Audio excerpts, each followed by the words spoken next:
Pour le Genevois moyen, la France, c'est un peu le Far West. Des grèves à répétition, des trains pas toujours à l'heure et des syndicats râleurs. C'est même la principale crainte exprimée quant au fonctionnement du futur Léman Express.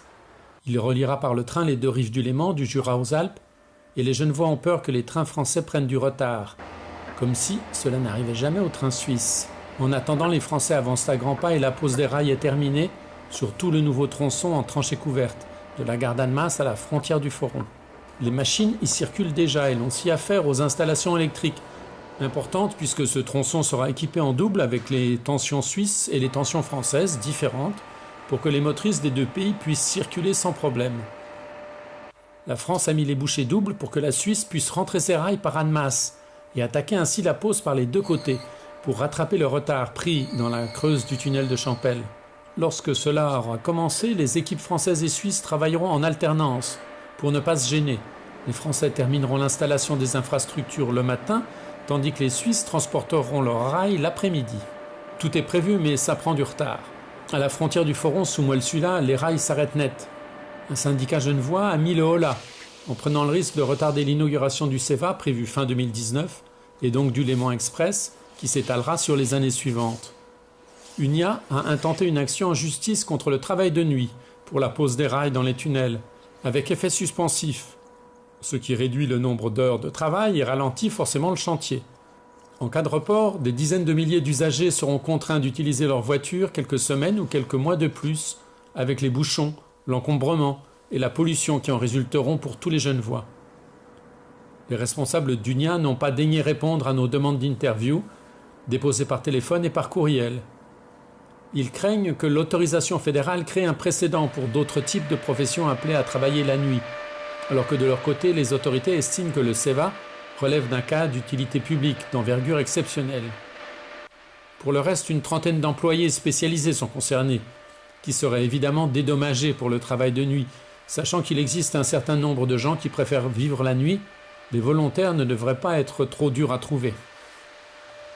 Reste qu'au bout du tunnel, la réussite du CEVA devrait être spectaculaire mais insuffisante. Déjà, toutes les nouvelles lignes de bus transfrontalières sont prises d'assaut, mais il en faudrait 8 fois plus. Car le Genevois français a pris du retard en matière de transport public. Il fait moins bien que les villes suisses, alémaniques notamment, mais aussi moins bien que Toulouse ou Bordeaux. La progression démographique exceptionnelle de l'agglomération n'aide pas. Mais elle est le pendant d'une vitalité économique tout aussi exceptionnelle. On voit bien que le CEVA, le tram Annemasse, le tram Saint-Julien un peu plus tard, tout cela c'est d'excellentes mesures, il fallait les prendre, il faut le faire, mais elles ne font que rattraper.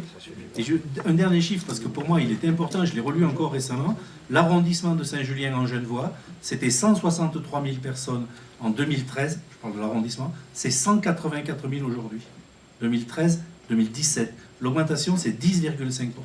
Par comparaison, l'arrondissement de Bonneville, c'est 2,6% d'augmentation. On voit bien le poids de la démographie, de l'augmentation démographique sur ce territoire, et qu'effectivement, on court un peu, mais c'est notre rôle de rattraper peut-être tout ça, on court après cette augmentation de population et à cet attrait que constitue Genève et ce territoire pour beaucoup de personnes.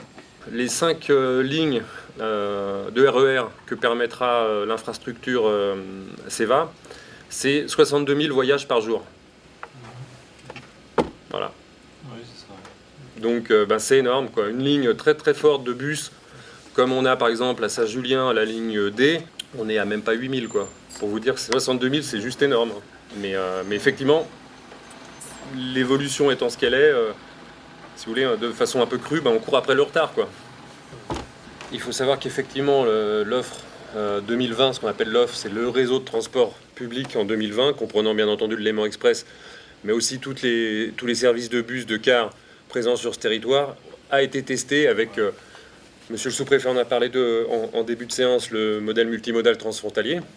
Et donc effectivement, on sait précisément l'effet que procurera en fait la mise en service du Léman Express sur ce territoire. Globalement, sur l'entier du territoire, ça peut paraître faible comme ça, ce que je vais vous dire. L'entier du territoire étant très disparate en matière de part modale, puisque quand on est à Bonneville aujourd'hui, on a 0% de part modale TC, et quand on est en ville de Genève, on est à 35, pas loin de 40%. Et sur l'ensemble du territoire, aujourd'hui, on a un tout petit peu plus de 15%. Et on devrait passer avec le Léman Express à 16% et demi. Ce qui peut paraître relativement faible en termes de part modale TC, mais quand on compare cette part modale, cette évolution de part modale TC par rapport aux évolutions significatives de la population et des emplois, est considérable. C'est-à-dire qu'en gros, on court après la progression de la population. La première bonne nouvelle, les chiffres le disent, c'est que les frontaliers tendent à se rapprocher de la frontière et des villes d'Annemasse, Saint-Julien ou Ferney, et donc des transports publics. La mauvaise nouvelle, c'est que cela ne suffit pas pour rattraper le retard et diminuer de moitié le trafic routier à la douane, et donc la pollution et les embouteillages en ville. Il faudrait 3 ou 4 CEVA. La deuxième bonne nouvelle, c'est qu'il existe une solution rapide à mettre en œuvre et 1000 fois moins chère pour tout le monde. Une solution vieille comme l'automobile, mais qui implique la participation de tous. On vous raconte ça le mois prochain.